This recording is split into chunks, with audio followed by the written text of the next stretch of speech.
If you're beginning to journal, if you're a beginner here, one of the big questions is, hey, what if I stop journaling? What if I fail, right? And then that's a very frustrating feeling. And that often happens because often beginners, and I've done this, I did not find why I wanted to journal. I was just sort of following other people, all right? So that's what I want to talk about today. Welcome to my video. This is Abhishek. In my channel, I help people find their meaning, their focus, their center through the acts of journaling and reading. I find mine using that, and I am hoping that I can help you find yours too. I've been doing this beginner journaling series for some time, and I've done a few videos about that, and we're kind of getting you started on journaling if you've never journaled before. But today, I think it's important that we talk about why you want to journal, because oftentimes when we don't have that defined, it becomes something that we kind of keep trying even though we don't want to do it because it's not clear, and it becomes a chore, and then often we just give up.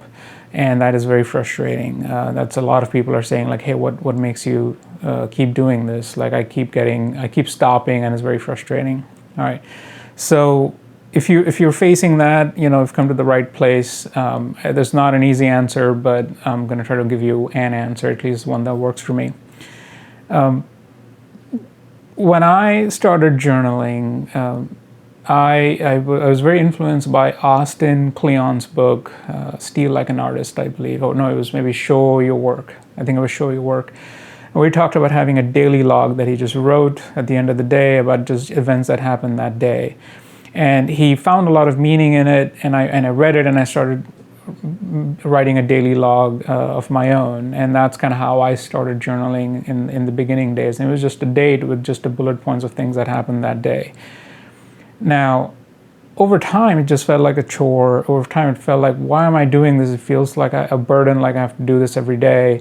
And I just wanted to move on, and I just eventually got frustrated and I quit. So it wasn't until a few years after, when I was reading Oliver Sacks's book, On the Move, where he talked about his love for writing and really just journaling. He's obviously been a prolific writer, but he's been journaling and what he just calls writing from a very young age, and he did it all his life. He mentioned two things that just felt like lightning bolts to me. He mentioned that he loved making a narrative sense of life, and he thought journaling was like having a wonderful conversation with yourself. And those two things just felt like the right thing for me when I was reading it, and I felt like I love that feeling. Whatever Sacks was saying in that feeling and however I interpreted it, I felt like that's what I wanted in my life, right? I wanted to make a narrative sense of life to me, which meant is that as life happens, as events happen, they can feel less random if I am writing about them and I realize that, hey, this event happened, it made me think of something in the past, something in the future, and so on and so forth. So it just felt like the right thing. And then having a conversation with myself, like I love having long, deep conversations with friends, but those are harder and harder to do as people get more and more isolated, unfortunately. And I thought that was a nice way to even just have a conversation with myself, because without a journal, the conversation I would have with myself would be in my brain, and often those things can spiral quickly, which is what happens. The thoughts move way faster than writing. So those two things just really resonated with me really strongly, and that made me want to journal, because those were a goal of a feeling, like a feeling that I would have if I've had been journaling for some time, like a week, a month, a year, that I would feel like I'm making a narrative sense of life. I would feel like I've just had a good conversation with myself. And that's what got me to start journaling. And I still enjoy that feeling today. So I got really lucky finding that little nugget right in that book. So that is the piece that I'm recommending to you, is that, because if you've come here, if you've come this far, and if you've been looking for videos of journaling on YouTube here, You've probably seen journaling spreads on Instagram. You've probably seen other YouTubers talk about journaling and this, that, and the other. And you've probably seen just beautiful handwriting, beautiful pens, beautiful notebooks, beautiful spreads, drawings on people's journals, especially the bullet journal community, which I still use bullet journals, but I don't draw. And those things have probably attracted you to this world. And I'm glad they did. Welcome to this world. This is a wonderful world of journaling. But here's the thing with the things that have attracted you to this world is that they are very much like a window dressing on into a store. Like you have the little nice display with the mannequins and the beautiful clothes and everything looks nice and the lighting is perfect. Yes, I'm sure those people who are putting that on Instagram are doing beautiful journals on their own. But the picture of their journals is really just, to showcase something beautiful. And if that has got you attracted, it's just like you walk by a store and you see the window display and that makes you want to go into the store.